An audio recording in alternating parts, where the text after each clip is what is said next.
The next game is called an unplayable game.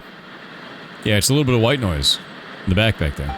They also have different settings for accessibility in this, which is quite cool. I like that quite a lot, actually. And they also have settings for muting the TV static if you'd like to, which I think is actually really neat. Gamepad vibration, turning on and off, different window sizes, game volumes, everything. So, I think they did a good job on that already. I'm going to play it probably with controller.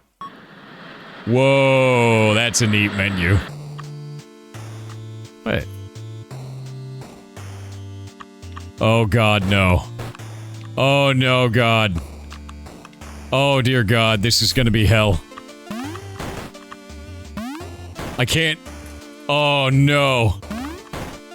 Wait, idea. Damn it. It's gonna put it in the center of the screen each time. Okay, wait. What if I put that one there? I put this one here. Got it! I am God. God damn it. Got it! No! Can I get a second mouse? I feel like I've done this.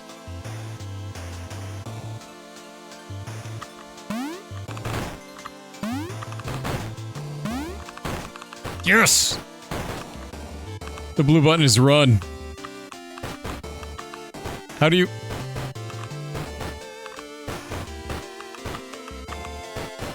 You can't run while you do it. How do I... How do I do it? I'm dying. Your game is making me die. Wait. Wait. There has to be a better way. Oh, the buttons don't work. This game is rage. How do I... Wait. God damn it.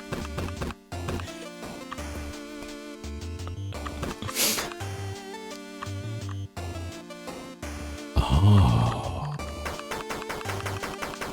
Oh, wait a minute. That's good. Good.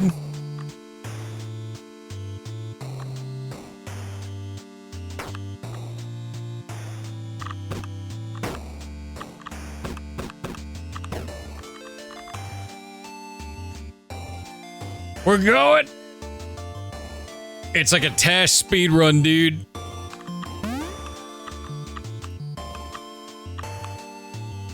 Yeah! Shit. I made a huge mistake. My god, I made a huge mistake. Okay, it's too much.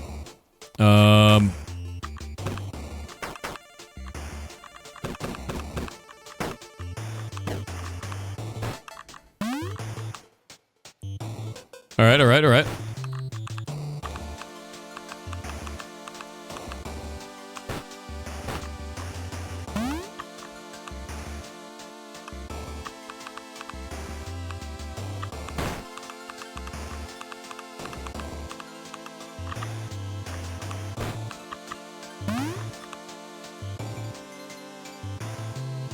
Victory is mine.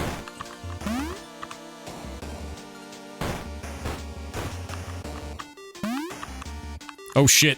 No! Oh, thank God. I forgot to turn on running. Great.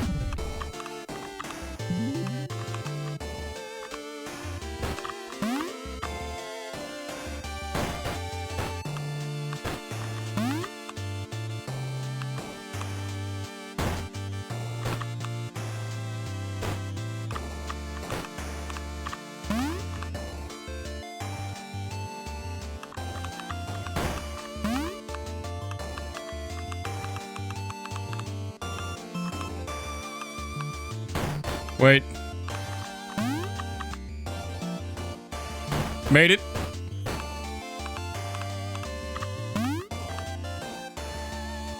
I'm a golden god.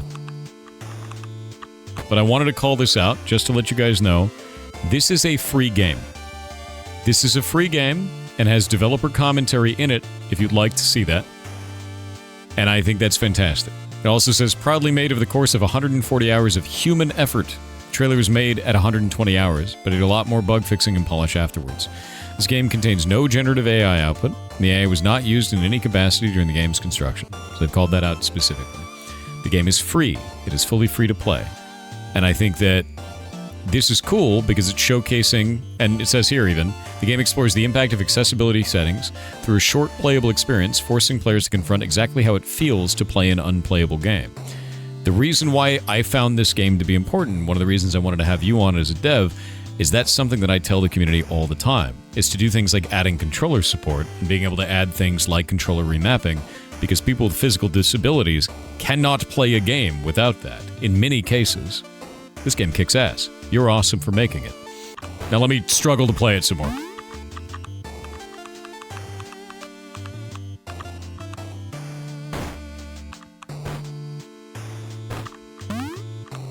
Oh, I'm dead, aren't I? Wait. Oh! Yeet! Alright.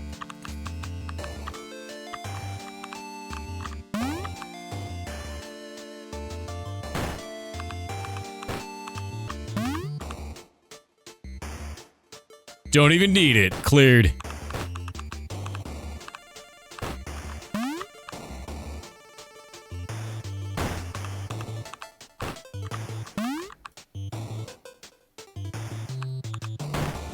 Now imagine playing this if we had no accessibility options.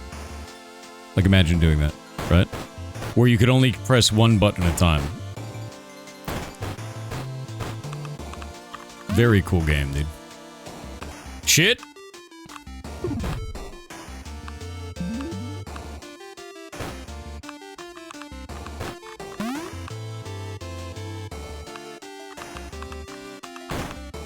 Nah! Nah! Have you tried not dying? Look, man, you don't understand. You understand what it's like, okay? And the game is free, so maybe you should understand what it's like by playing it yourself. Shit. You know, maybe you should just do that. Oh, it's just so close. Idea. I know what I need to do. I know what I'm gonna do. Risk it for the biscuit.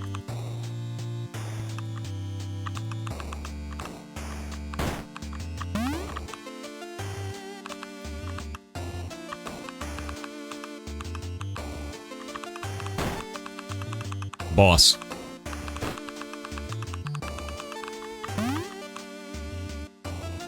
Got it. And you doubted me. You doubted me. You doubted me. Off we go. He's insane, it's true. Oh. What's up, dude? Oh, they've brought me into their cult. They know. Oh, God. Developer commentary unlocked. Oh. While my college program did have a class on accessible design in video games, it was everyone's least favorite, I think. People complained about it all the time, at least.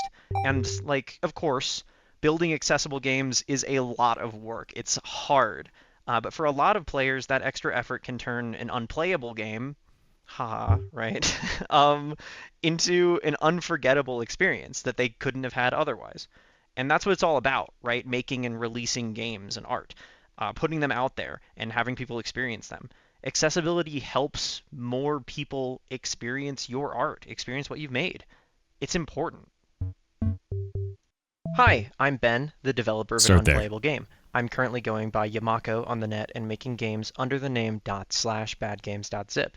You've just turned on developer commentary mode, which means that you finished my game, so thank you for playing it all the way through. I really hope you enjoyed it. Developer commentary mode has spawned a bunch of little speech bubbles, or commentary nodes, around the game. Each one will play a clip of me, giving you some behind-the-scenes commentary on the development process or the artistic vision that went into this project. You can find these nodes scattered around the game if you give it a replay. None of the nodes are actually hidden, so I'm sure you won't have trouble finding them all. Just don't forget to check the menus, as there are a few nodes in there. Again, thank you so much for playing my game, and I hope you enjoy developer commentary mode. Full disclosure, I have been on a CRT TV maybe like 10 to 20 times in my entire life. I'm so old. So I've not really seen them in action I'm that so much, old. and I didn't know how the snow was actually created on them and how it worked and if it even abided to like the resolution of the CRTs. Do CRTs even have resolution in pixels as we think of it now? I don't know. So I tried to emulate it as best I could with like the curved screen and a lot of bloom and the scan lines and stuff. But for the static specifically, I did something really interesting. I generated it off of like a white noise generator website. The actual texture itself is what I generated off that website, just a random assortment of white and black pixels. And then instead of having a couple like 800 by 600 images that I cycle through, I instead got two images and changed the scale of them a Cool. bunch for every different frame. So you might be able to tell if you really look closely, but it's got the first image, and then it flips the X, and then it flips the Y, and then it flips only the Y and keeps the X positive in terms of scale.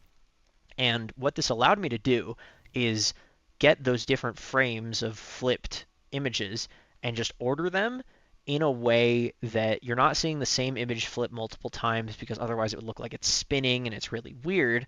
But instead, I switched out the flipping of the two images so that it goes back and forth between them. So you've got two images that are being distorted a bunch, giving the impression of continuous TV static, and that saved a lot of space, a bunch of just like couple kilobyte images of TV snow would take up a lot of space. So that's just a little bit of optimization that I thought was creative.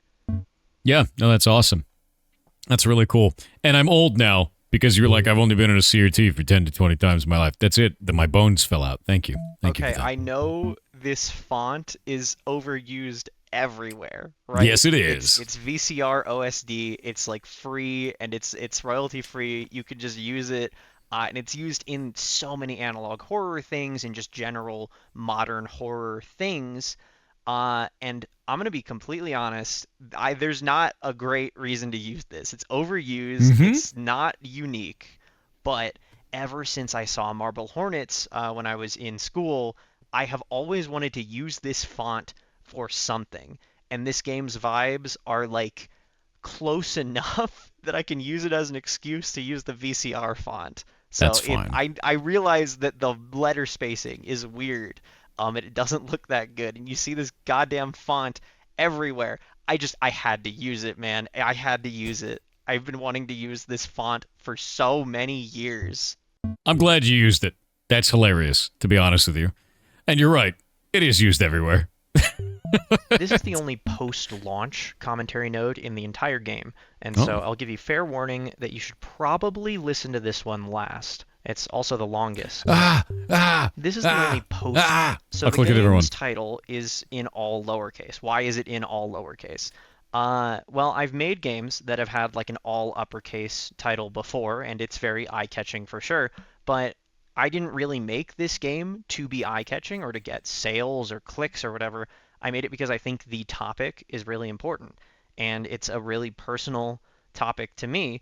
And honestly, I just don't type with capitals very often.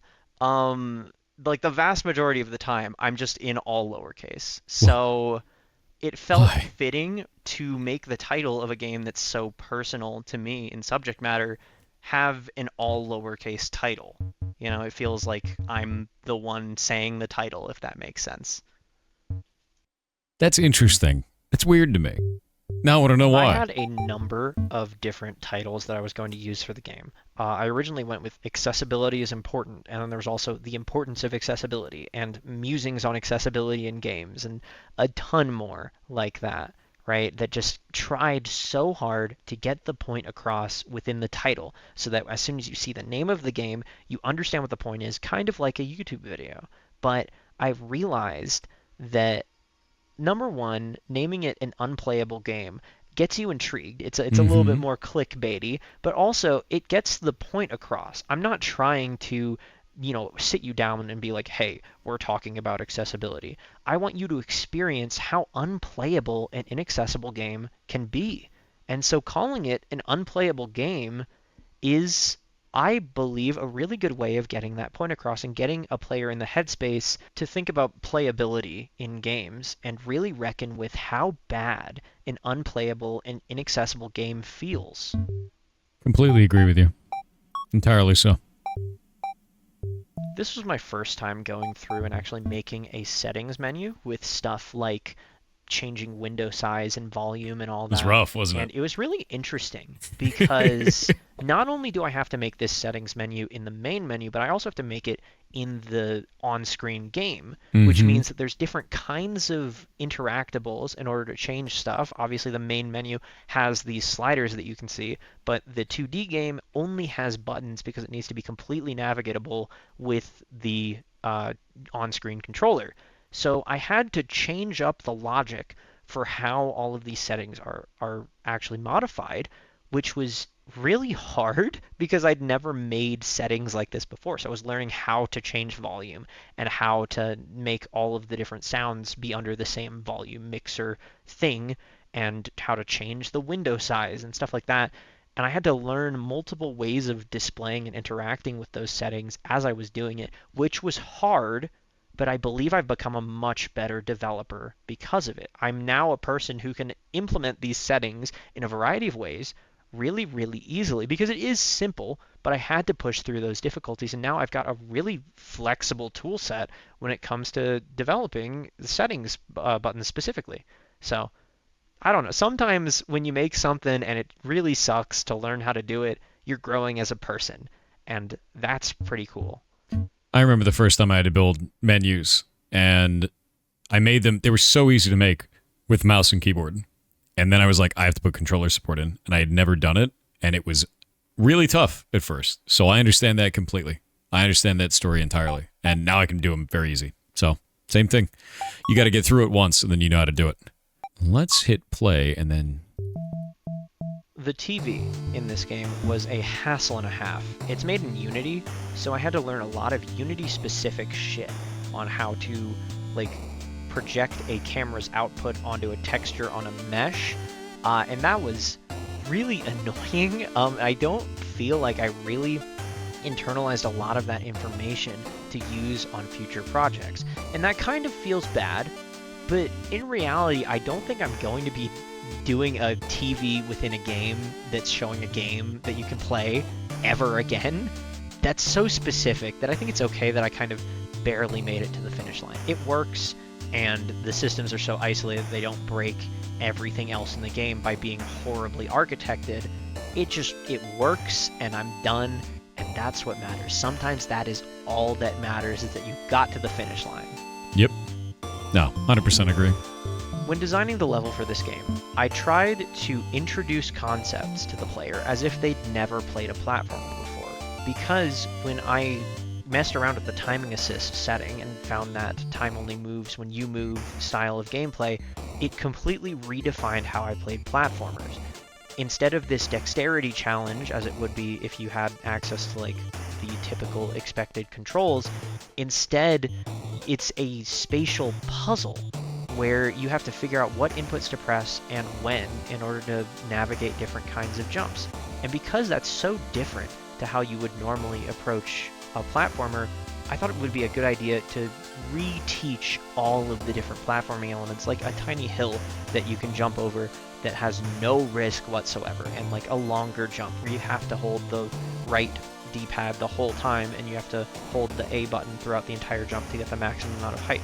That kind of basic stuff is so different with the timing assist on that I thought it was a good idea to reteach it. That way you can sort of learn your baby steps once again now that you have entirely different legs, if that makes sense. Yeah, that's smart.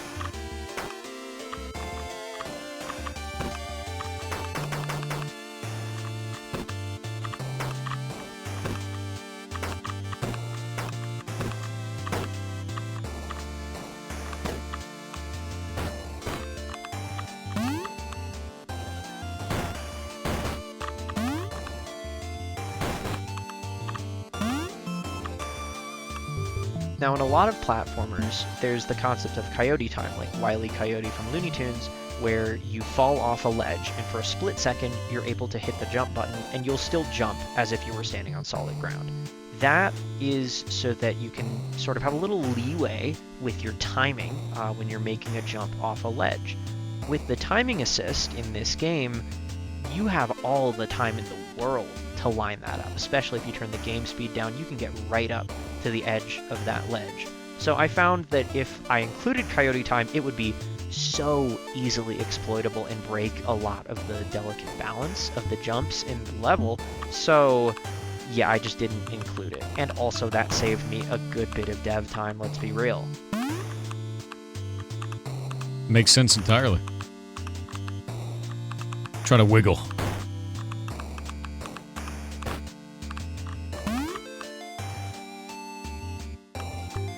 Let's talk about asset packs for a second. They've kind of got a stigma around them due to so-called asset flips from the past many, many years.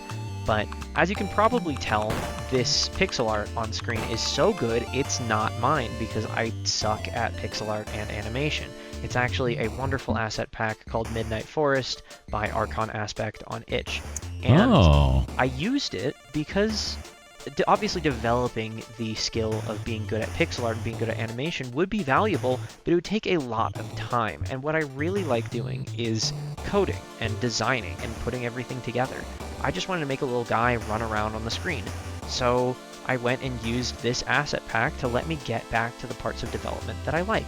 If you spend too much time bashing your head against an aspect that you're not having fun with, then you burn out really fast. And I think it's really important to keep yourself motivated, so I don't think there's anything wrong with using asset packs to skip some parts of development that you're not enjoying that much due to maybe a lack of skill or just a lack of interest. I think it's fine. Now, that doesn't mean that you should just use AI because it saves you time. No, people have put a lot of work into making assets online for free. There's a ton of royalty-free and CC0 stuff on itch and Open Game Art and a ton of other places. It's very easy to find and search. And the thing is, these asset creators made these bits of content to be used in a video game. And I can imagine that any kind of asset creator would get really excited to see their work in a full video game. So if there's a part of development that you're not really enjoying, go find some free assets, there's a ton of them, and get back to that stuff that you like doing. I completely agree with that, to the extent that, here, go check out Kenny's stuff. If you've never seen Kenny online, what Kenny does is create free asset packs for you to go make video games. And they're all Creative Commons. That's the whole point. Kenny does this all the time, with all kinds of shit. And it's phenomenal to use. Phenomenal. Yeah, they're great, dude. Kenny is awesome. Yeah, 100%. Kenny's stuff is super fantastic. Great message from this dev. This is the first jump in the level that requires you to use the run button. There's a little bit of a dilemma in development because everything before this can be completely trivialized if you use the run button. But I figured that if you're using the run button on those parts of the level, you understand how platformers work. You've probably played Mario, and you understand how the run button can kind of really trivialize some of those simpler jumps and let you go a little bit faster. But not everyone has that kind of experience, and that's sort of the point of the game, is that not everyone is on the same level of playability, and sometimes that is because of a lack of familiarity with platformers. So if you're a new gamer, or maybe you're not very good with platformers, or maybe the timing assist system is really throwing you off, you're going to naturally use the controls that you understand the best, and those are walking and jumping. So using just the walk and jump buttons when you go through the start of this level, it teaches you platforming fundamentals throughout all these different jumps up to this point. That way you can learn them in a comfortable space, and you're not forced to reckon with this final button on the controller and overcomplicate everything up until this point, and then it all opens up. But before that, you're able to learn everything in a relatively safe space that's not asking too much of you. A large reason behind including these commentary tracks is that I have ADD. I forget stuff fast and really often. And I put so much work into this game, I made so many deliberate choices and put so much of myself into the work, I don't want to forget any of that. So while it may kind of seem that these are like a record to make sure that you, the player, appreciate my glorious design decisions, it's actually mainly for me, to help me remember the work I did, the experiences I had, and the choices I made. This cave is not a natural formation. It actually came to be not as a planned part of the level, but because I noticed that a lot of the like tighter jumps, like head hitters and areas with really, really specific tight spaces, were in one section of the level, and I just thought, oh, okay, we could break up the variety of the level by adding a cave here. And that taught me to listen to the game design more, and not keep this rigid idea of, oh, it's just going to be in a forest the whole time. Instead, I really just listened to the level design that I had created and found that it naturally informed a cave to be here. And I think the game is better for it. I think there's a lot more variety in the gameplay and the presentation because I put a cave here.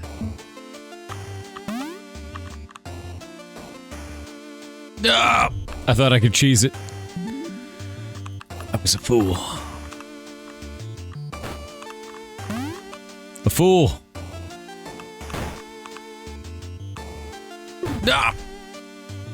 You ever just, you know, you ever?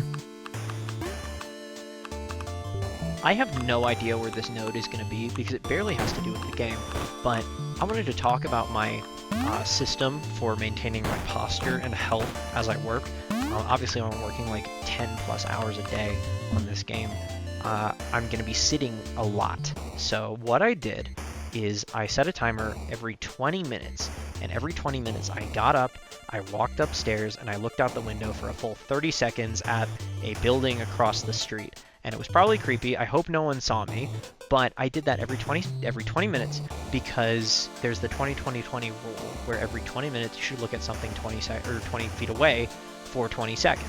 So I tried to make sure I did that, and that prevented a lot of eye strain. When I forgot to do that, immediate eye strain. And also, it gave me an excuse to get out of my chair and walk around, because no matter how good your chair is and how well tuned it is to your posture, you should still stand up and walk around. So if you haven't done that in 20 minutes, go stand up and walk around for like 20 to 30 seconds. You will feel better. I promise. Man, I don't know anyone like that would sit in a chair for 12 hours a day plus with the posture of an actual shrimp. No one would do that. Decorating the level with props, like the bushes and signs that you see in the background, took a surprisingly long amount of time, but it was really fun just to figure out when I could put in a bush and when I could put in like some rocks and a sign and stuff, and what kind of story I could tell with that. And what emerged out of that was a multi-act level where you're kind of going into this abandoned forest, and then you go into, you see the little bits of infrastructure, and then you go into a cave and you see more recently maintained infrastructure that's not covered in moss. And then once you get out of the cave, you start seeing that there's a cult nearby, and you're sort of reaching their territory. And then finally you get to their territory at the end of the level, and you meet with one, and then you find out that, oh, this was the point. This is what you were trying to do, is get into this cult territory, to maybe join them. And then the final twist in the cutscene is that they are like trapping you, and they're coming out of the tent to surround you. And all of that came from just putting props in the environment. I didn't actually plan any of it beforehand, but as I started placing the little bits and bobs, a story formed out of that. And obviously this isn't a game where the story on screen is very important, but it was so fun to construct, you know? Just a great time all around. So at this point in recording, I realize I've hit over 20 minutes of these developer nodes, and that made me think about the original reason why this topic is so important to me. Back when I used to stream and do YouTube videos, the next YouTube video that I was going to make was going to be about accessibility in video games. I was going to talk about Control and Celeste and a couple others, and also difficulty settings and how all of those can make a game more playable for people of different skill levels and different ability, right? However, editing videos is possibly the worst thing I've ever done in my life. It feels like it's putting so much time into something for so little payoff, and I'm glad some people enjoy it, but I hate it. Fair. And I realized that, oh, I've put more time into this game than I would have put into the video of the same topic, but I was having so much more fun. Fair. And I really think that the way the idea is presented in the game, as opposed to if it was just a passively consumed video, I think it hits harder, that you have to see how the playability increases by doing it yourself and actually playing it before and after those settings are in play.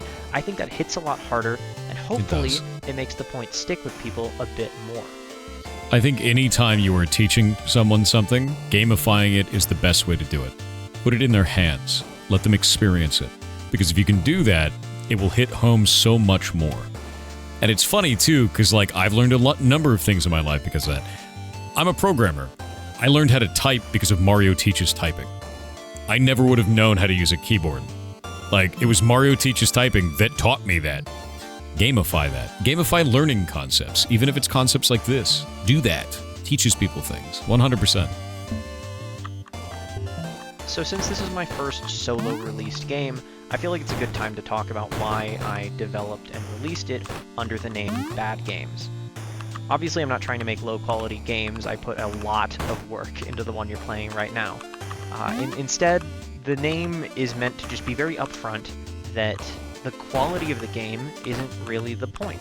I think trying to objectively evaluate the quality of any piece of art is really reductive, and it means that you're treating that art as a product instead of a reflection of the artist or a piece of art trying to make a point. And I'm not trying to make products. I'm trying to make cool art. I make games to channel my passion into something that reflects me in some way, or has an interesting point, or is just fun for me to make. I don't care if it's considered good or will appeal to a lot of people. So the name kind of dissuades anyone who would look at a game that's not trying to be good and lose interest. I don't think those people would like my games, so I say they're bad. Fair. This small finale of the cliffs region of the level is kind of like a victory lap. The jumps aren't actually very confusing, they're just long jumps. They're like the longest jumps that I found were possible, and I made it like one block shorter, I believe, so that it wouldn't be too hard, because I wanted the finale to feel like a victory lap. I think what comes directly prior to this is actually the most interesting part of the level design, and the hardest kind of quiz of what the different jumps require. And instead, this final bit is just long running jumps that are easy to read and easy to identify what you've got to do to give you sort of a thrilling finale. I learned that from stuff like Portal 2, where the ending peaks in difficulty a little bit earlier and then gives you a fairly easy finale so that you can feel the rush of progress. And I hope I was able to capture that at the end of the level here. How am I supposed to interview you? If you answer every question I would ask you in the developer commentary of your game. God damn it. As you get to the end of the level here, I feel like it's important to ask if the story of the level actually added anything to the game as a whole. Did it improve the product? And you can probably guess my answer. I don't care. I just had fun making it. It was really enjoyable to see this story emerge out of a couple props that I placed in the level, and finding little avenues to give an increasing level of danger as the level goes on with those different props and the skulls on pikes and stuff. But at the end of the day, a lot of people don't notice environmental storytelling because it's subtle. I usually miss environmental storytelling, and so most players, I'd assume, don't really notice that the actual forest is getting more spooky and dangerous and culty, but I did it because I wanted to. And that's another lesson of just like, have fun, do fun stuff. Don't worry if like no person is gonna notice, because you're having fun making it. You're goddamn Maybe right. You could do a developer commentary track where you specifically point out the hard work you did. You can do that. That's a great move. I wonder who could have done that. This ending cutscene is just like pure spaghetti code, but it was one of the last things I coded for the game, one of the last big features left for me to do. And I realized that no matter how much tech debt I accumulate by making genuinely awful code at this point, it will never bite me in the ass because I'm basically done. As long as it works, I'm not gonna. Oh, that's the best moment for that to cut. That's really funny, actually. That's the funniest moment that could possibly cut. It's never gonna bite me in the ass. Like, all right, we're gonna get the dev on in just a moment. Ads are gonna play in about 10 seconds, and then we'll have the dev on, and hopefully I'll come up with some questions to ask that weren't already answered during our playthrough. See you in a moment. Ridiculous. Hello. Whoa. Oh, Oh. hi. Oh God. Sorry, Real am I loud. loud? You're real loud. I'm turning you down. Don't worry about it. Don't worry about it. I'll Okay. fix it on my end. Chat can hear you. I can hear you. Everything. Try now. Try saying things. Hello, I'm talking. Perfect. Am I good volume? You Awesome. are good volume. I fixed it. Powerful. Okay, So, sorry about that. I want to first off, I want to thank you for the interview that we just had, and it's now over. Yeah, man. It's like- I've got a lot to do today, so I'll just head out. yeah, it's great, dude. No, so this is fantastic. I think this is really, really cool thing. I love the dev commentary that you've added to this. I think that's phenomenal. Honestly, it did answer a lot of questions that I have about it. But yeah, Yeah, if you'd sorry like to about introduce that. yourself, that's totally no. I love that. If you'd like to introduce yourself to chat, tell them who you are and what you do. Yeah, hi. I'm Ben. I'm going by Yamako on the internet right now, and I develop games under the name /badgames.zip. I said this in the commentary, I think, like You did. verbatim. You did. That was. I Um, was like, did you just read off your own commentary? Because it's the same. well, I mean, yeah, it's has remained true over the past couple months. That's cool. I'm a recent graduate from college, going into like, the worst market ever. Congratulations. Yeah, Worst there's job a market. Yeah, lot of people in the community extremely like that. fun. It's rough. It's awful. Yeah.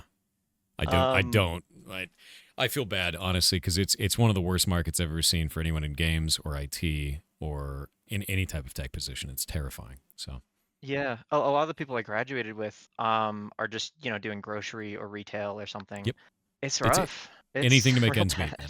Is really what it comes down Yep. to. And like I've been telling people in the community about that quite a lot. Is like you don't need to have your dream job. You just need to have a way to pay the bills right now. And Yep. hopefully eventually you get an opportunity because it's stupid. Like it's insane how little opportunity there is right now. And it's rather absurd. So I'm Yeah. hoping that it pans out slowly over time, but it's rough right now. We've even had people in the Yeah. community like there was a dude that had his job and he was like a principal engineer. Like he's big time engineer. He'd been doing it for 20 years, lost his job, hasn't found new work for 4 years. And it's Oh like man. dude, if you got a guy that skilled, like that's bonkers to me. You know, somebody who's Yeah. really in the wheelhouse. So it is tough. It really is. Well, I hope you I see find that kind of something. stuff.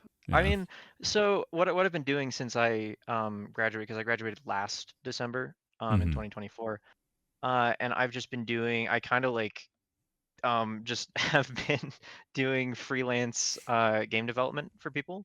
Mm-hmm. And a lot of that has been just, building prototypes, building out little small game projects for people, fixing up vibe coded messes.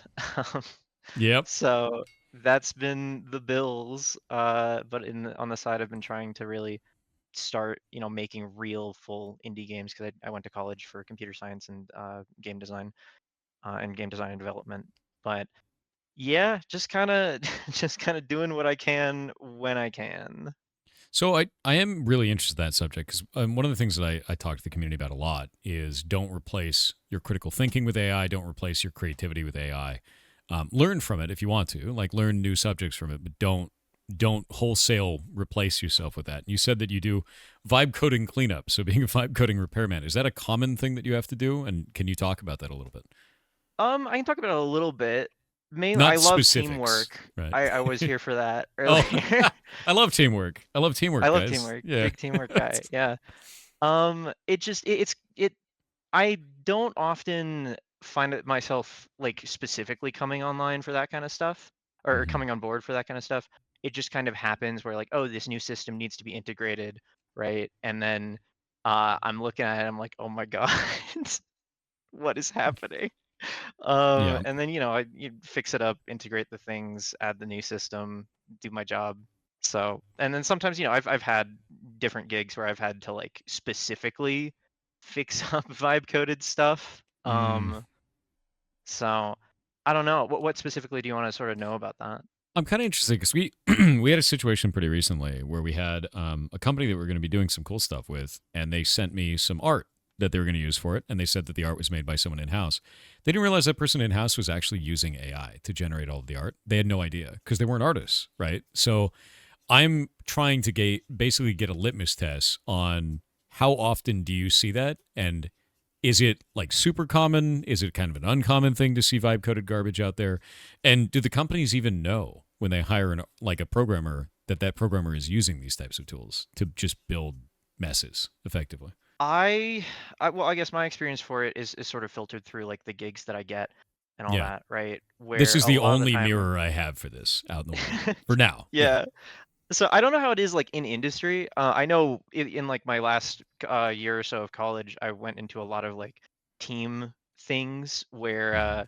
the other people in the team were putting out like clearly chat GPT code. They didn't even remove the comments, and I just had to deal with that.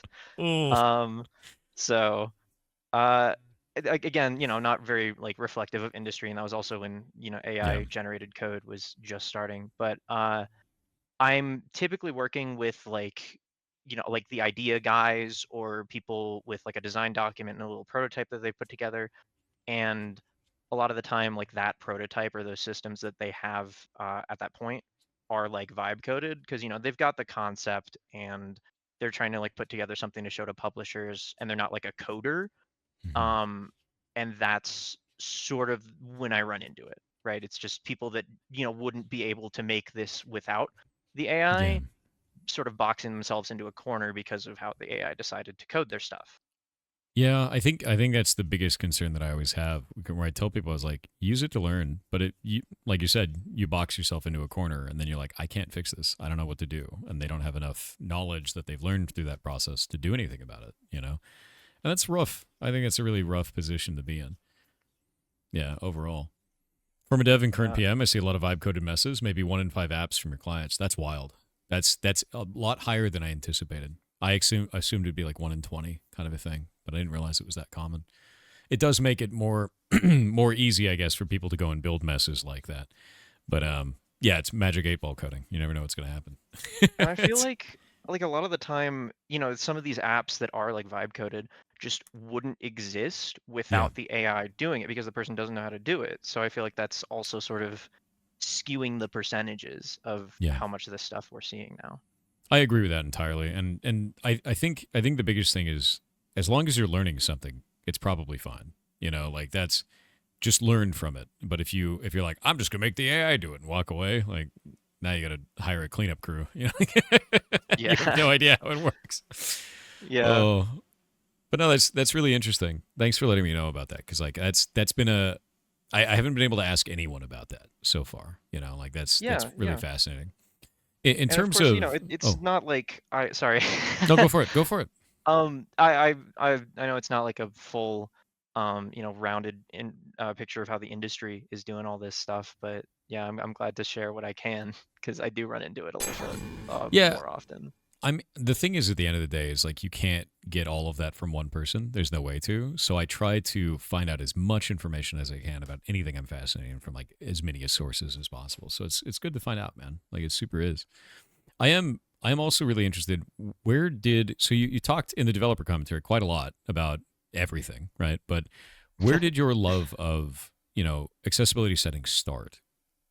Guys, I'm Oh, very interested in how that began. oh yeah, this is super. I have a very very clear answer for this. When Elden Ring came out, I used to stream, right? I used to be like a VTuber and stuff. Hell yeah. Um, right? And I ended up quitting just because like the responsibility of playing games made it less fun to play games. Okay. But Fair. um, back when Elden Ring came out, there were a lot of discussions about like what is an easy mode? How do easy modes affect all that stuff, right? Hmm. And at the time I was very in my own head. Big inflated ego from being a streamer and having any amount of a platform. Um, and I would talk a lot uh about like how, the easy modes aren't making it easier, it's bringing it up to like baseline or accessibility options, right? That are often talked about as easy modes. Mhm. um it brings the uh like the requirement, the skill floor to play the game, um down to wherever you need it to be in order to play the game. And that made me think about like, oh, I'm gonna make a video talking about Celeste and Control, and like Risk of Rain 2 as well, comparing like difficulty and accessibility settings, and just how it's not about making the game easier, it's about making it playable. Um, but you heard the dev commentary. Video editing sucks, Yep. so I never did it, and just like the idea never left. And I realized, oh, the idea of accessibility settings not being difficulty modulators, but instead a way to make the game baseline playable, that can be a game. So I did that. I feel the same way about video editing, by the way. I tried to do that originally, and I found that I hated every possible aspect of it. It just And takes now, so long. yeah, everything takes so long because like I'm used to like when I'm working on indie game stuff, right? Like I compile it and it's done. It's maybe 30 seconds a minute because tiny games, right? And Yeah. it doesn't take very long, especially with modern engines. So when you do that, it doesn't take very long to test something. But when you're doing video editing, that shit could take forever, like forever in some Yeah. cases. And then like uploading and downloading like video files from live streams, and it's like, oh my god. So now ShadeLock does that for me. I Yeah. don't have There to you deal with go. it because it's horrible. And then I go to ShadeLock. I'm like, this is the thing I want, please. And then ShadeLock does some wizard magic, and it's done it very rapidly. So I Oh understand God. completely, very very much Yeah. so. Yeah, And it's a like mess. making games, coding, doing the design and stuff, I enjoy the process of that. And Hmm. doing that made me realize like, oh, putting the clips together, doing the audio, these sound like very basic things. But like, oh, just piece by piece putting the video together was not fun to do. Hmm. As much as I was like, oh, I'm proud to have made a video. The process of doing it wasn't very fun. I just thought that was how it was until I started doing game dev, and I enjoyed the process. And I realized, oh, yeah, I should be doing this. Do you have kind of like a pinnacle moment that happened for you where you realized that? Uh, that game dev was better, that video editing sucks. Yes. um, I think, well, video editing, I realized that I shouldn't be doing it. I didn't know that, like, it wasn't supposed to feel really boring and like soul sucking. Mm. When I was making a video about like how Near Automata and Outer Wilds like shaped my life choices in a really, really profound way. Important video to me. And I totally scrapped it because I was just like, I can't do another 40-minute video. I don't have it in me.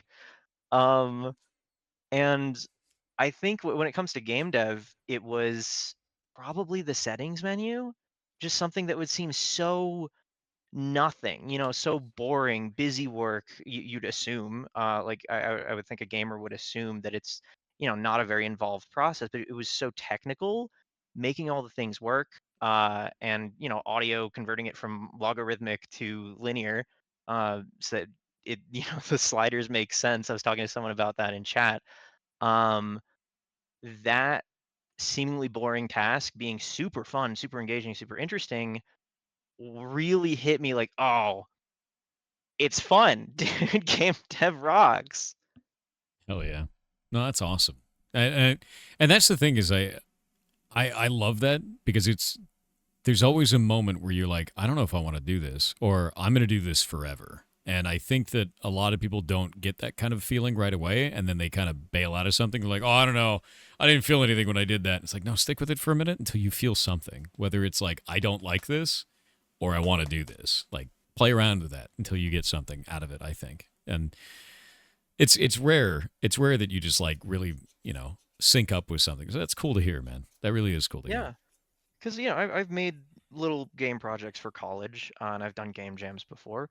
But Yeah. even through doing that for like a couple of years and going to college for it, um, it took until like September for me to really hit that point and be like, oh, it's I'm enjoying doing the boring very not interesting work. Yeah. That's how I know that I'm in the right spot. So it took a long time. No, that's fair. That's good. Okay, I got an interesting question for you that wasn't covered in the developer commentary, thankfully. I want you to call your baby ugly. What does your game do the worst? Oh, there's a lot. There's a lot of All things right. for sure that I'm not super happy about, but the number one is the controller clicks when you hover over the buttons and press them. If you turn up the volume really high, you can tell that there's like you can hear the background noise and it like cuts off abruptly. It's very bad. Uh, That's so specific. yeah, because I was making a trailer for like an awards thing, right? Like Okay. yesterday, and I realized that the controller buttons you can hear it, and it's very quiet during the game, but it's just like oh man, it's so basic, and I'm still horrible at like audio work, right? Um, but it's it's easily like the worst thing about the game, in my opinion, is like that is it's everywhere. You're hearing it constantly, and it's so bad. You talking about this? I don't know. I hold on. Let me check this stream. Um, it's specifically like the controller hovers. Yeah. The ones that I'm hovering over the buttons right now. Yeah. If you turn up the sound effects volume and the game volume really high, you can hear it pretty clearly. It's pretty bad. Oh, there's like white noise. There's like air behind it. Yep. It's because I was hitting buttons on an Xbox controller and recording it with my phone. That's really funny. That's really funny. I actually did for one of our first games, we actually did Foley sounds for everything. And there's a ton of stuff like that. We tried to cut it out using Audacity. And we had to do it visually and be like, oh no, oh no. It's like the air and it's still in there in a bunch of sound files. So I understand completely what you're doing. Yeah. Yep. Oh, and I don't know what I'm doing. I don't like. I'm It's so funny. bad at it. That's the whole point, though. It doesn't matter if you're bad at it. You made a thing, and the thing is Yeah. cool, and it taught some people some stuff, and they have a memory because of it now. So you did the good. I think that's Yeah. Right. fantastic. And I'll get better at it. I'll figure out how to make my sounds not awful. Yeah, We'll get man. there. No, I mean it's actually not even bad because the funny thing is I had it turned down and it said I couldn't hear that. That's why I think it's so funny to be. It's so hyper specific of like if you turn everything up to maximum volume and then do this specific action. It's like all right, man. Uh, yeah, it is definitely like a creator looking too closely at their stuff. And also, Yeah. the audio bugged out when you finish the game with the audio commentary going. That audio cut was so comedic though. Like at It's that really moment. funny. Yeah, it's really funny, dude. Like at first I was like, did that do that on purpose? I was like, no, this is just too funny this way. I think Yeah, I it's wonder how many hilarious. other people like that happened to, because That's it is right there. it's the perfect timing. Oh, yeah. Oh, but so what are you working on next? Like this is out. This has been out. But like what do you have like project plans for anything else? Yeah, so I'm trying to sync up my releases with Next Fest just because Steam Next Fest is just, free promotion. Yeah, Um, and it's like, I didn't realize it would be that much, but it it's was huge. nuts. Yeah. Almost all of the attention that the game got was from Steam Next Fest, where, the demo was just the game without the developer commentary, and there's one node and it was like, this can be the full game. Um, and I don't know, I guess that was the right move. Uh, but yeah, I'm trying to get a game out in late February and March for Next Fest, where it's just like a little daily challenge shape puzzle game. It's not like it's not like an important game or very large scale or anything. It's just me trying to do really well in practicing game feel and like polish with visual effects and particles and things, putting a little replay value in there. So it's more or less a little bit of a practice run. I've got a bunch of ideas queued up that I want to work on, but I'm just taking them one at a time. And coincidentally, the next one is a very small scale, not very interesting little puzzle game. But I'm having fun with it and I'm learning a lot. And it's already like way more polished than an unplayable game was. It's got like real controller support, not the weird mouse cursor thing. Um, so Yeah. I honestly have to say though, that's fantastic. You know, making a game to learn to make better games that's the whole point. So like that's great. Great. You know, like that's the same stuff that I preach to people all the time, and I think that's cool as hell. Is your next game, is it shown up on Steam in any way? Is there a way we can see it? Yeah. Yeah, you can click the Bad Games Go there. developer name and it pulls up the Ah, page, but it's called Piecewise. Piecewise. Yeah. Love the name. That's cool. Yeah, I think the name's pretty nice. It's very derivative, for sure. But it is really just like a little practice game. You know, I actually love this, and I think the reason why I love it is because it's very much like, do you remember those like Brain Age games? Yeah, yeah. It reminds me of that, where it's just like, do this daily challenge. Your brain age is this, right? That kind of a thing, which I always find those to be fascinating and good. Like there's no negative to that sort of a thing, you know? And I Yeah, like that you can rotate them. That's novel. I think that's quite cool.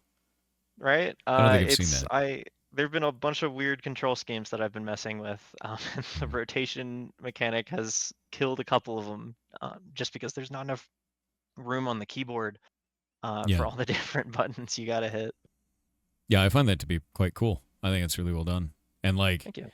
it's a pattern match game, but you have unique controls on it, and it's you know a daily challenge thing. I dig that. Yeah, we need more brain teaser games. I agree. No, I super agree with that. So I think you're making cool stuff. I think overall, man, like I think it's hard to do that. I think it's hard to like make stuff, especially when people are very harsh on video games and the internet of today. You know, and when you make something that's not like AAA Giga Chad video game, people kind of will ignore it or they'll shit on it in some way. But I think you're making stuff that's unique, and I think it feels good. And I think that you're with your first game, you were stating something that I feel needs to be stated about accessibility in games. I think that's an art piece. It's a good art piece actually. Yeah. And I think with this one, you're Thank learning you. something, and you're making a daily fun silly puzzle challenge, right? And I think that's great. I think that's really cool overall. It's showing, I guess, a freedom of game dev that you rarely see right now. There's a lot of people that just don't feel like they're free to make just a puzzle matcher, or feel like they're free to use games as an art form, or to tell a story about game accessibility. And I think the fact that you're doing that is fantastic. Yeah, thank you. It's also really weird to be going to something very small scale and casual after like a game as a statement. Yeah. And it's a little scary, but at the end of the day, I'm not making it to be like a financial success or anything. I'm making it to learn a bunch of stuff, and then, all of my games past that are going to be way better for it. Yeah. Um, but it's I don't know. I was also really, if you don't mind me saying, I was very nervous about this stream because on Steam, right, when people play the game, there's a lot of that self-selection where people don't get it, they'll just kind of bail, or Yeah. if they don't think the topic is interesting, they just won't play it. And that's resulted in the game getting very few like negative reviews, but it was it was probably a little bit too like nerve-wracking for me to see someone play the game, and there's a little bit of like an obligation to play through the whole thing or whatever, right? um for you to just get through all of it, whereas for other people it's just like the self-selection of immediately being like, oh, this sucks, and leaving saves me from a lot of criticism, I think. That makes um sense. I could see that. I think it's one of the reasons I tell people like put a demo out, for a lot of games is because they self-select out. But you're right. There is a value in having them stick around and not self-select out too. Like yeah. get that kind of feedback is really, powerful and good sometimes. I will tell you, the best way that I feel about that is I think all feedback is valuable, even if all feedback isn't correct, if that makes sense. Yeah. Yeah. Because like I've gotten some wild feedback in my time making stuff, and like some of it is just okay, man. Like like that's cool. Yeah. Like there's a story I tell to the community a lot, which is I had this guy contact me and he goes, "Your game doesn't have any story in it," and I was like, "That's a weird thing to say." Right? And like we sit there because it's a narrative RPG, it's all story, right? So I sit there and I talk to him and I was like, did you just not like the story? Did it not vibe with you? Like what's going on here? And we sat down and talked for a while, and eventually he revealed, I don't like reading, so I skipped it. I think I've seen this clip. I've seen Yeah, this clip. you've probably seen this short, but like that is like the most mind-blowing feedback I think I've ever had in my life, because it was like, what am I, like, my response to that point is like, okay. Yeah. It's like, what do you do with it, right? So there is really weird feedback that does happen, but I think getting that kind of opened my eyes to how players will play your game in a way that you could just never fathom, right? Like someone who's playing a narrative RPG and doesn't want to read. I'm like, that's not the game for you then. Like, Yeah. like I can't fix that one, But I did think that opened my eyes. So I do think that getting feedback, even when it's weird, even when it makes no sense, can be valuable and can lead to, interesting revelations on that. So yeah, no, I dig that. Yeah. And on that topic, there's definitely like a lot of the times people give you feedback that's very like you don't get what you get out of it is not what they're trying to tell you. It's like the feelings that they have. Yeah. Um, and just having someone tell you, oh, this feels bad is great, because then you can figure out how to fix it. But someone giving you this whole spiel of like what they didn't like and what you should change, you have to parse out of that, oh, this is the feelings that made them not enjoy it. Yeah. Okay, and then this is what I can do to sort of fix that. there I've gotten reviews that are just like, man, this is weird, I don't think disabled people should be able to play video games. And I'm just like, well, Whoa. I am unable to help you there. Yeah, I've seen wild takes like that as well, and there's also like a lot of people, and I've seen this a lot. They are concerned that their accomplishments in a game are diminished because of the inclusion of accessibility options, and I'm like, that is not the case, dude. Like, Yeah, it's very online. It is very online. It's very, I don't know. I find that a lot of online discourse many times is like a PvP enabled place that usually has no basis in reality. Like it gets really weird sometimes, like with stuff like that. Because, dude, if you're adding accessibility options, you're letting more people play your game. You're not diminishing the accomplishments of others. And if you feel that it's diminishing your accomplishments, then I guess I'd like to understand why. Because I've never heard like a good reasoning to that. They're like, well, it makes certain aspects of the game easier, and it's like, yeah, but you're not doing that. Yeah. So you're playing the game differently than them, so it's not a problem, right? Yeah. Some people It's just like it's being, finding that fulfillment in yourself instead of yeah. like external sources and stuff. I do think that external sources for fulfillment are fine when you have things like leaderboards, speedruns, stuff like that. And I do think that there is a case for this in like, hey, a task speedrun is different from, say, a normal like player-driven speedrun. Tool assisted is different from a normal player speedrun. But I think that comparison does fall apart when we're talking about accessibility options, like especially the grand majority of accessibility options, like controller support or like colorblind options, things like that. I think the funniest one that I've seen is localization options being an advantage, because if you change a narrative game to Japanese, it's usually quite shorter by about 20 to 30%. Because Japanese is much more concise. And so speedrunners a lot of the times will use Japanese language when they can, because you win. Which Yeah, I always find that to be fascinating. Yeah, I find that to be really fascinating. So there is competition in the weirdest ways you may not have seen before. Yeah. Silksong speedrun uses Chinese for that reason. Fair. Okay, that makes sense. Yeah. Yeah. I saw that with Hollow Knight. I do think like, a lot of people looking to like external sources for validation in games that don't like have leaderboards or multiplayer or anything. It strikes me a lot like art, where the best way to do it is just kind of to do it for yourself, and Yep. for your enjoyment. Play the game in the way you like, because you like it. Don't worry about comparing yourself to all the other people online, unless that's what you want to do, unless that's where you find your fun.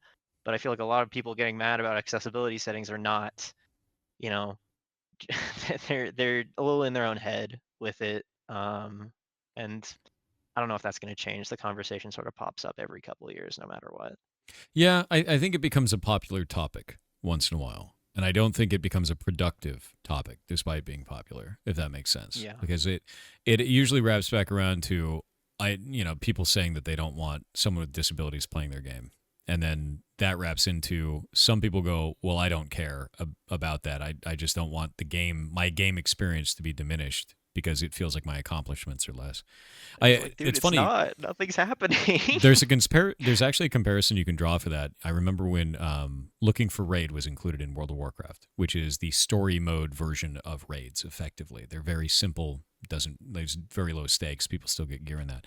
There was a lot of complaints from people saying that it diminished the prestige of the raiding experience because you could get this lower quality version of raid sets in that version. You could get a set version of it, and it was smaller, and that was pretty common in the beginning, and that died out real quick. It's not even a thing now. So maybe it just needs time. At the end of the day, Yeah.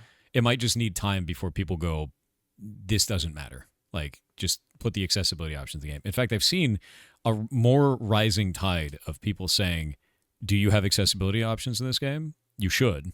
This is an important thing. And for our community, it's a very important thing. We've got a lot of people that can't play games without that. Like, that's huge. So maybe it just needs time. Maybe it just needs more of those weird conversations that don't really seem like they go anywhere because it pushes the needle for people we may not even realize. Yeah. I also think gamers really think they know how stuff works. Yes. And they'll make big declarative statements about things that you've heard, I've heard. Yeah. And it's like, dude, that's not how it works, man. Yeah. My Um, Some of those are really helpful though. Like I've gotten some weird ones in the past. Like there's another story that you may have seen another short for this. There might have been, but I had a person come to me and they go, "Your game lags," and I was like, "What are you talking about? Like what do you mean?" I was like, "It runs on a potato, dude. Like let's sit down and talk about this." But it was a mini game where you have to poke these like pods on the screen with a finger. But the finger was animated and kind of doing this, like pulling back and going forward. And what was happening was the reticle to poke was like this, and that's where the mouse cursor was. So when the finger pulled back like this, they'd click on the pod, and it would click off the pod, off the like the actual Oh. model, and then they'd have to click again. And they interpreted this as the game is lagging because it's not noticing my inputs. All I did was I stopped animating the finger, and because it wasn't animated anymore, they could always click perfectly. And they're like, the lag was fixed. And I'm like, okay. You bet, buddy. And I was like, yeah, Yeah. totally fixed, man. But it just made me laugh because I'm like, okay, a lot of the times players want to understand the technical details behind what you are doing or what is causing a problem. They can only express it as, I think it's this. And you have to figure out the spaghetti of the conversation to like determine like, what is it do I actually need to fix here? Is there even a problem? So I get it. I super get that. In fact, what is the weirdest feedback you've received as a game developer? Oh man. I mean, this is like my like first like solo game, although the concept of like a solo game is all nebulous with asset packs and things. Yeah. But I have not gotten a ton of like actionable feedback. It has been very nice with people being like, oh, this has really resonated with me, this means a lot to me, I love this. I'm not going to complain about getting feedback like that. But I haven't gotten a whole bunch of just like, oh, this feels bad, there's an issue here. I guess probably one of the biggest ones was I was talking to someone that's in accessibility in like the games industry, and she told me that the TV static was really bad for misophonia. I believe is what it's called, just like a sound Mm-hmm. sensitivity thing. And she was like, it's not a big deal. I had to like rip off my headphones though when I loaded up the game and the TV static sound was going, and I'm like, oh, hold on, I'll fix that. And you added the option. um Yeah. yeah, and then also that like that screen at the start, which didn't show up on stream because you were setting stuff up, but there's a little screen at the start of the game that is like, hey, do you want to turn this off before you go to the menu? And it's like as a dev, you have that perspective. You want people to play your game. You want people to enjoy your game, and that involves making accessibility settings, fixing those little issues that hurt playability, because the most important thing is that people are able to play it and enjoy it if they want. Yeah. When were you a streamer, by the way? How long ago was that? If you're cool I started talking in about it. 2019, Nice. because COVID was very lonely. Yep. Just because I that was also when I was starting college, so everything was remote and like the teachers didn't give a shit.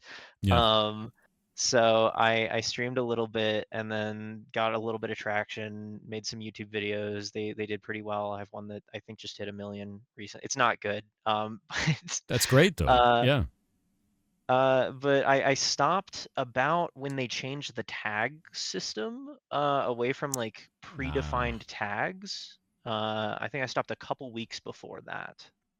Oh, I remember that. Yeah. And in fact, this is one of the stats that we talk about quite a lot is you started during this.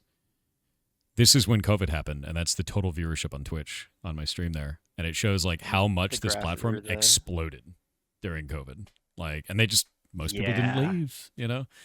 So most people were like, I'm just going to go watch Twitch, I guess, because they're just trapped at Yeah. home, you know? And it turned into like a regular kind of entertainment thing for a lot of people. And it's changed. It's changed quite a bit recently because there's so many like streaming platforms now. Like people are doing other stuff like TikTok lives, and people are now streaming on Twitter, which is wild, and then and Kick and everything Whoa, like that. So it's changed. It's changed quite a bit. Yeah, quite a bit. man. And like YouTube is a real competitor now in the stream It is. space. I think their tooling is very behind, personally. I think that they could do a lot better in that regard. They do some weird stuff with that, with YouTube streaming. I think raids don't really exist. They have this thing called a live redirect, which is like you're trying to say raid, but in like a clean room with gloves on. It's very strange, you know? It's Yeah. odd shit. But then like other stuff too that they're just behind on. Like you upload a GIF as an emote. And it says that it supports GIFs, and it shows the GIF animated in that menu, but you use it in chat, and it turns into a static PNG. Oh, It's awesome. just weird I love stuff like that. that, and it's been like that for like 2 years. So it's not changed. It's just broken. And there's a lot of stuff like that on YouTube. I think YouTube's amazing for static content, but I think Twitch is where it's at for live content, at least currently. That might Interesting. change. Good to Yeah. know. Good to Yeah. know. So have you ever thought about getting back into streaming now that you've started making stuff, and maybe streaming like game development, or your thoughts on that? Because you're quite eloquent with the stuff that you say for your developer commentary, and I'd be interested to see if you do that. Thank you. Yeah, I think a lot of like just me being able to talk good is because of the streaming and being able to just sort of run my mouth for a really long time. Although, I haven't done it for years at this point. I don't know anything about Um, running my mouth. No, couldn't yeah, couldn't right. relate. Um, but I have been thinking about it for like maybe my next game, doing stream stuff, but I worry about like the distraction of it. Fair. Because I've considered it in the past, but I am really just sitting there thinking to myself, scribbling in a notebook, uh, and just having having to entertain people, even if I'm not actively like, oh, I'm going to entertain them. There's that pressure in the back of your mind, which I feel would mess with my workflow. But I am thinking of trying it maybe as like a one-off thing at some point, Yeah. but no formal plans, because I also think that streaming, even if I go super low effort on it, it is another thing on the plate that would take a little bit of time and energy away from game dev, and game dev is what I want to be doing. So, Fair. it's I've given it some thought, and I do want to give it one shot at some point. To let you know, because I think this may have happened after you dipped out, we fought as a community for about 8 months to get a software and game development category made, and Twitch said yes. So if you look on here, Whoa. we have a software and game development category here on Twitch now, and it's been around for a couple of years. But this is where I primarily stream. When I'm not playing video games, I stream in software and game development. We make stuff. Usually work on our MMO Minecraft project called Block Game. But this Yeah. is kind of where I got my start, back when it was creative, and then it became, what was it, science and tech. And then we had game dev for a little while, and they got rid of it in 2 weeks. And then we campaigned for this, and then they finally said yes to it after about 8 months of like user voice and showing up all over the internet and screaming and crying and shitting, like as you do. But But it's not. they yeah, but it's a place now, and like that's for people that want to do programming or art or writing or music or what, if you're making a game in any way. So there are places for that, and there's a lot of people that like to just watch co-working. Like you may not even be trying to entertain, just working on a thing while other people are also working on their thing, and some people really enjoy that. So That's there might be a interesting. space for that. Yeah. Yeah, I never would have thought that that was a thing that people did. And also, like looking at the category right now, you only need like mid 30s to break into the top two Oh yeah. rows. So Yes. that's not bad. It's not bad at all. Also, And my game is a category? What the hell? What? yeah, your game will have a category automatically. I didn't know that. Yeah, so this is something that I tell a lot of devs is do this. Here, let me IGDB.com. So IGDB is owned by Amazon. You can log into it with Twitch, but we can go look up an unplayable game. Let me grab this. An unplayable game? Question mark. This is your game on IGDB, and it pulls from Steam. It pulls information from Steam, and you can even add it yourself and anything like that. This is how a category in Twitch is made. So the moment it's up here, it's a category in Twitch. Instantly. Interesting. Yep. And that means if you didn't upload this, somebody did. Yeah, I did not do this. Yeah, because they have like Fascinating. they have the the icon or the image that you have to have for the category, and it's this image here. But like every game on Steam will get pulled up in here, and someone will format like an image for it. And I think it's editors that are on there. But this is very well maintained, incredibly so. And if you have an account, you can claim your own game and all kinds of stuff like that. Very Yeah, cool. I'll look into that. Thank you. yeah, it's quite cool. And I didn't put mine up there originally either. It used to be through giantbomb.com. And then they Huh. switched it over to IGDB a couple of years back, but it's mostly automated. Like it's mostly just like done on its own kind of a thing, or done by wizard editors that just like descend from the sky and somehow take everything from Steam and put it in there. Yeah, Yeah. but no, it's quite Oh, cool. I had no idea. That's very interesting. I'll definitely look into that. Yeah, it's really neat. But anyway, I think your game is cool, and I think you're making cool stuff, man. Thank Do you. you have any advice for someone who's just starting out that wants to make something? Maybe has never made Oh, anything before. I honestly, I don't think anything that you haven't already said. Just kind of, you know, I mean, for games, everyone always says like start small, don't make your dream game. They are right, because Yeah. I've known, there's one side of it where people are like, oh, you shouldn't discourage, ambition and creativity. But on the other hand, I have seen so many people start with their dream games and finish it, and it's not what they wanted, or not finish it, Yep. and then give up because they shot for the stars and missed. Um, and this game took like 120 hours and over the course of like 3 months, which is short, but also I went to college for this, so that you shouldn't judge yourself based on that, like those metrics and that momentum. But making something really small is great. It's a great place to start off with, and the most important thing is just that you enjoy it. If you're not enjoying the process, you keep with it for a little bit, but don't force yourself to do something that you hate, like me with video editing. It's just you gotta like doing it, I guess. This is not very good advice. um, No, it's good. It but is good. I think it's good because it's honest, right? yeah, That's all it needs to be. It's how you feel about it. Doesn't mean it needs to be a universal truth. It's just yours. yeah. Yeah, hell yeah, man. Just as long as you're having fun and learning something, it is more than worth it. I think the funniest response I've had to that question so far was someone said don't. Yeah. And they said Uh. that the reasoning behind that was they wanted people to do it anyway out of spite, which I thought was hilarious. It's like a great, Oh. like really ridiculous. It's like you're tricking them into doing it, right? It's made me laugh. It's very funny. Oh. And someone said in chat, like if I start with my dream game, are people gonna copy it? Probably not, man. Like, the games that get copied are big, and if you're making something really small by yourself, no one's gonna see that and be like, "Oh, I'm gonna snipe them." Um, on one hand, they're probably not gonna do that. On the other hand, if they do, it's the two cakes situation. So like, there's gonna be two games with a similar premise and cool stuff going on, and yours is gonna have your touch, your unique human artistry in it, and that's gonna make it worthwhile. But Yep. aside from that, just if you're having fun, you want to have fun, do it. Yeah, I hear the same kind of things where people get worried. They're like, I don't know if I want to stream the development of my game. Someone will steal it. And I'm like, yeah, but now you have all this video evidence of you making it. And they go, Yeah. oh. It's like, yeah, Yeah. dude, like, it just makes me laugh. But like, no, if somebody does copy your game, 99% of the game is execution. It is. Like, Yeah. I think an unplayable game is infinitely better because of your developer commentary. I think it was just Thank that you. on its own without the developer commentary. I think it would be missing something, honestly. So Yeah. that's your unique touch added to that. Anyone can make that Yeah. game, but you made that game for a reason with words that back it up. And I think that's And important. with AI just like making games now, right? Quality Uh, debatable. yeah. That talking about the work that went into it is really important and cool. It's not just important as like an artist to really talk about your thoughts that went into it, because that's interesting.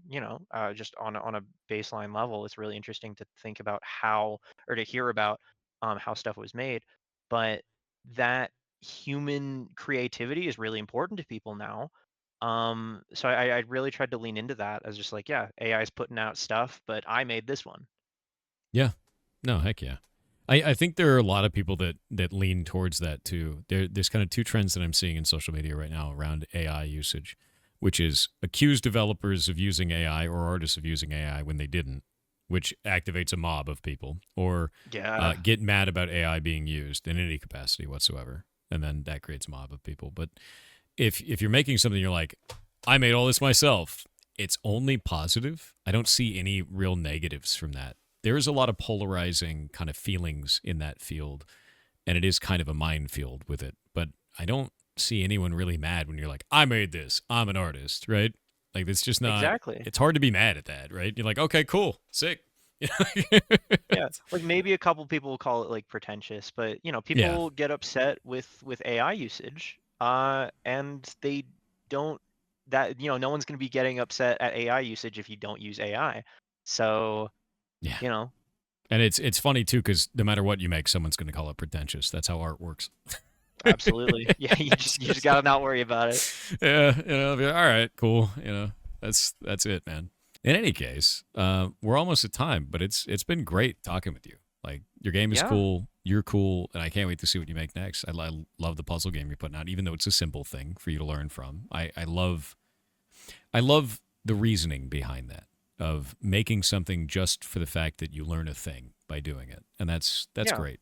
Honestly, And I'm going to that's do commentary on that as well because, even though it's a small scale thing, it doesn't have as much to say. There's still a hmm lot to be said about the creative process. So I want to make sure to talk about that and do it as a universal thing because it's not just only these really thought piece games deserve the commentary. It's like, no, everything requires so many hours and so much work, and that's interesting. I love that you transitioned from being a video editor to an interactive devlog creator. Yeah. Oh.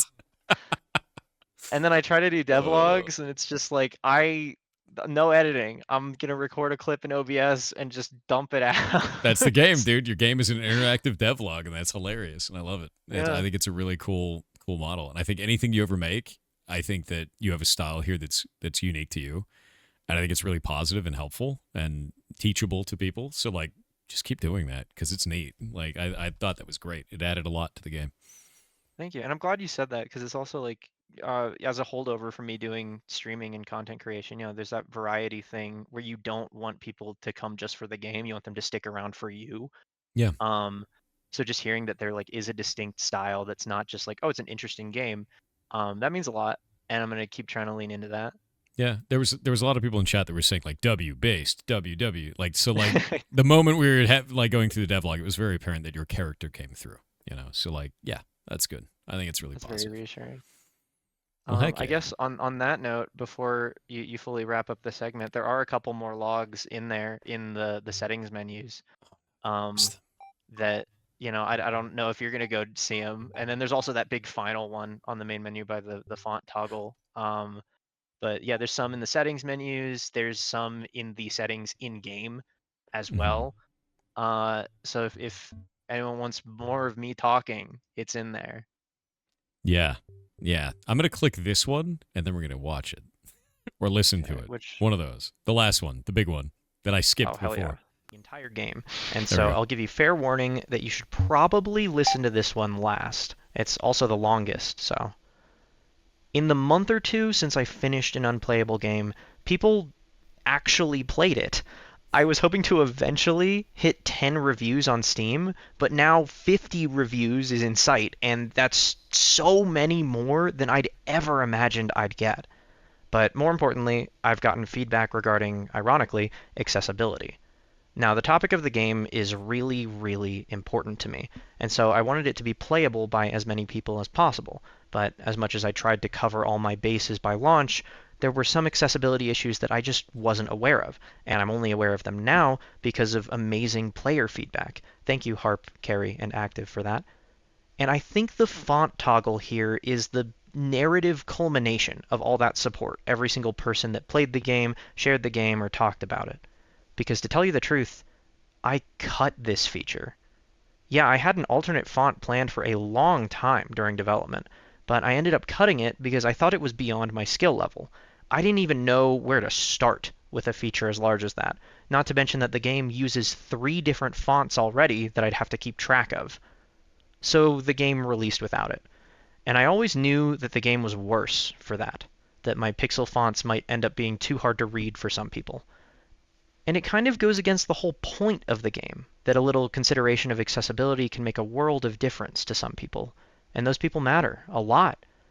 And I failed them.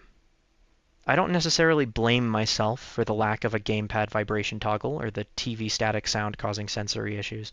I honestly didn't know that those would cause problems, but I'm really glad to know now, and I'll be accounting for that in my future games. But an alternate font is bigger than both of those, and it scared me. I didn't think I could do it. But it's not just a feature. Accessibility is never just a feature or a checkbox. It's people. Accessibility is people, and seeing those people play my game resonate with my game really made that clear to me. And you know what? It wasn't that hard. It just took a little bit of effort and a little bit of consideration, and I hope it made a world of difference to someone. Thank you to everyone who took a chance and played, shared, talked about, or reviewed an unplayable game. It really makes me sad to know that not everything I make will be as accessible as this. Not every game concept can be made perfectly playable to every person. Hell, I couldn't even imagine someone playing this game without sight. But the most anyone can do is their best. And so I'll keep doing my best to make games that are accessible and playable for as many people as possible. I hope you enjoyed an unplayable game, and I hope to talk to you again in the next one. One last time, thank you for playing my game. That is incredibly sweet. That is Thank you. fantastic. Yeah, that really is. Ugh. Accessibility has been a really big thing for me in games for quite a long time. One of the first people who reviewed one of my games was actually physically disabled, and her feedback was, I can barely play this because it was only on mouse and keyboard. And I ended up putting in controller support specifically because of that, and that's how I learned that people with physical disabilities need controller support. So I've been Yeah. through that same process, and that is why I add it to everything that we work on now. You know, and it's something that I guess you learn because of the people who can't play your games. And you're right. They are people. They're not just a checkbox. It's not just a thing you have to go down the list for. It's fantastic sentiment, honestly. Thank you. Yeah. So with that in mind, do you have anything left you want to tell chat before we head out? I don't know. Make cool stuff, even if it's bad. It doesn't matter. Have fun. Um, and I guess also the game is it's nominated for an award at the Ooh. GA conference, which is like Ooh. a gaming accessibility industry thing. Can we vote on The voting ended in December. Uh, it? I Yeah. I had such like super bad imposter syndrome with it. I didn't even tell my friends until like all of them collectively got upset at me at D&D for not telling them.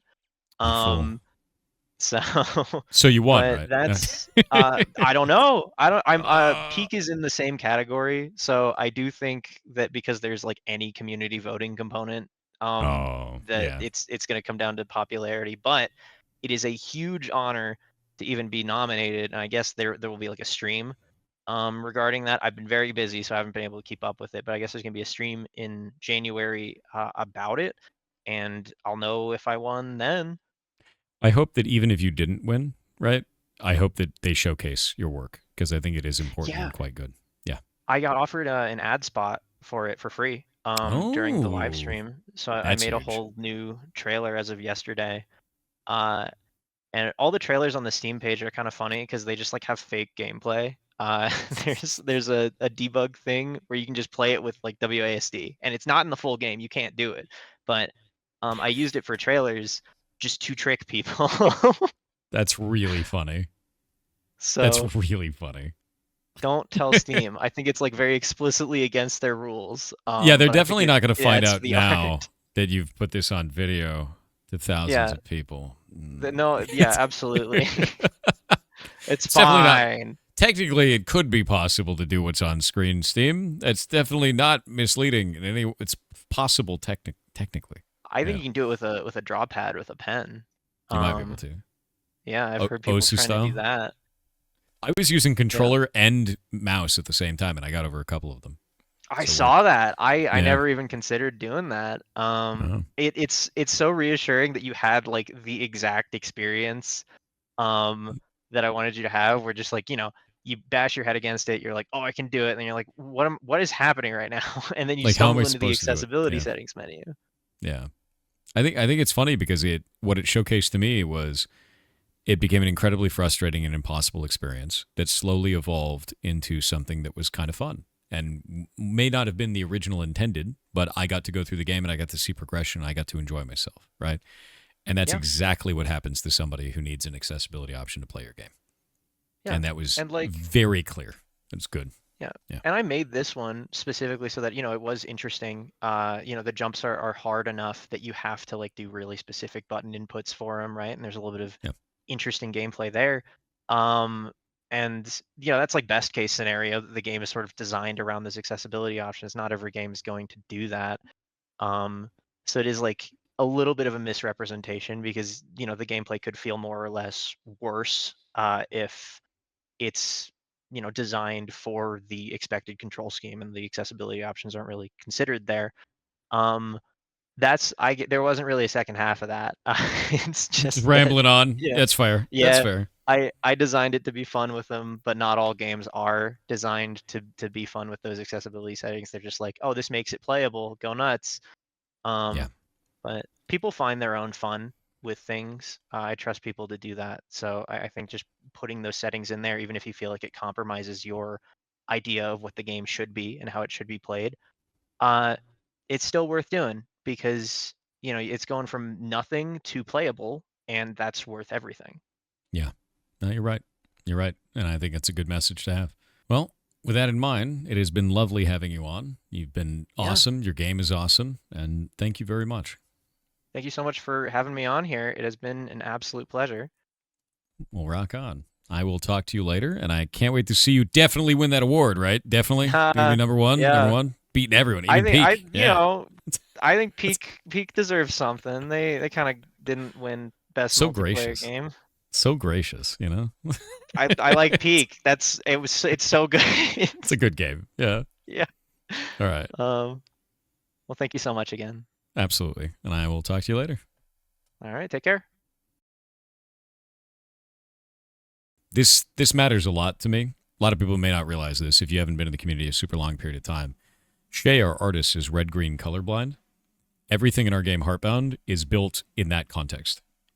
It has to look good to Shay, and it also has to look good to me. We don't have accessibility options for different color blindness because they're built directly into the game. And that was something that kind of opened my eyes to that quite a bit, and I think all of my feelings about accessibility have changed over the course of being a dev and interacting with you guys and getting feedback from players over the last, 8 years, something like that. Wish list, so you don't forget about it in your library of 600 games. Good. Yeah, do it. Do it up. There you go. And this subject is very important to me as a result of that. So thank all of you for giving me feedback on that over the years. And thank this dev for making games like this. Art pieces like this that push a narrative of inclusivity in video games for people with, different disabilities is huge, man. Accessibility is a massive subject to me. Cool dev, definitely. And it does not diminish your experience if you're not using the accessibility options, for sure. As much as some people think it does. Definitely does not.